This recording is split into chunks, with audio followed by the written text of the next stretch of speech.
Flags of Iran and Palestine fluttered defiantly above a sea of demonstrators in The Hague, as NATO leaders began touching down in the Dutch capital for a summit poised to escalate military spending and reinforce the alliance's posture against Russia. The symbolism was unmistakable, and the tension palpable.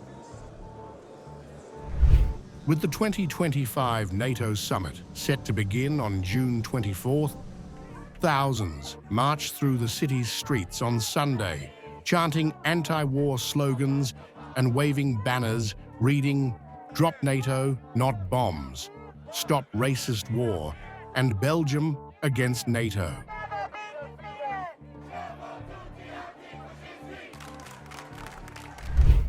The protests pierced the calm civic atmosphere, surfacing growing European anger over ballooning defense budgets and NATO's perceived role in global instability. Marches past embassies and government buildings, their chants swelling with intensity. What emerged was more than opposition to war. It was a direct challenge to NATO's expanding influence and long-term direction. Among the voices of discontent was Guido van Leemput, a longtime protester who took direct aim at the European Union. What you see is that the world is changing, new great powers are standing up, and they are trying to promote diplomacy and all kinds of conflicts, especially on Ukraine. And this is very much necessary. It's a big mistake of the EU that they are not trying to do some diplomacy. Van Leemput also accused NATO of concealing internal fractures behind ballooning military budgets and unsustainable spending expectations for member states. We are spending way too much. And I think that NATO is covering up its own crisis because the US doesn't want to pay for itself 5%. And Spain obviously said they are not willing to pay as well 5%, which is increasing big amount of money. For the Dutch, it would mean rising from the defense budget from 22 million to 60 million. And they don't know how to spend it, so it's ridiculous, and it's only a cover-up to save NATO.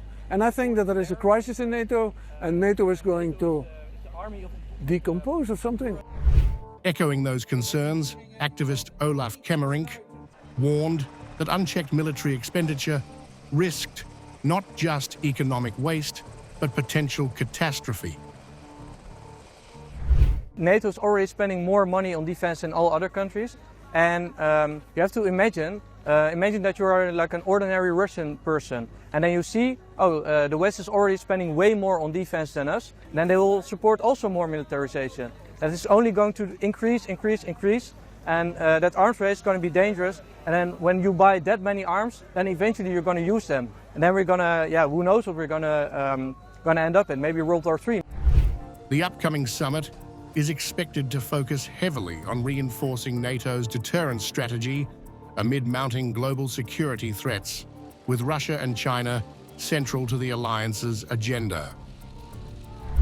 Yet Sunday's protest offered a stark counter-narrative, one demanding demilitarization, diplomacy, and a shift away from what demonstrators called racist wars towards social and humanitarian priorities.